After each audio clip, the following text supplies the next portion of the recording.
June 4ஆம் தேதி காலை 1:30 மணி அளவில் கோலாலும்பூரில் உள்ள மலாயா பல்கலைக்கழகத்தில் தெரு நாய்க்களின் கூட்டம் ஒரு பூனையை பல்கலைக்கழக கார் நிறுத்தும் வளாகத்தில் கடித்து குதறியதாக இச்சம்பவத்தை நேரில் பார்த்த 2 மாணவர்கள் காவல் நிலையத்தில் புகார் அளித்திருப்பதாக பிரிக்ஃபீல்ட் மாவட்ட போலீஸ் தலைவர் கு மஷாரிமோன் கு மாமோட் கூறினார். நாய்க்களை துரத்திவிட்டு பூனையை மீள முயன்றபோது அது கவலைக்கிடமான நிலையில் இறந்து கிடப்பதை கண்டதாக அவ்விருவரும் கூறினர்.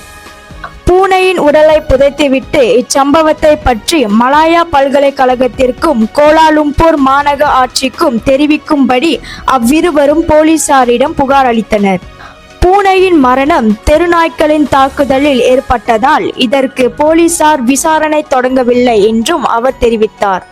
கடந்த சில வாரங்களாக மலாயா பல்கலைக்கழகத்தில் பல பூனைகளின் உடல்கள் கண்டெடுக்கப்பட்டுள்ளன.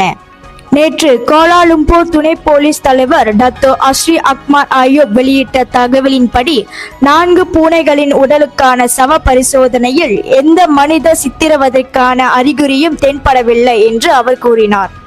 டிசம்பர் 12, 16 மற்றும் 17 தேதிகளில் கண்டெடுக்கப்பட்ட பூனைகளின் உடல்கள் வெட்டனரி சர்வீஸ் டிபார்ட்மெண்ட் மூலம் பரிசோதனை செய்யப்பட்டதாக அவர் தெரிவித்தார்.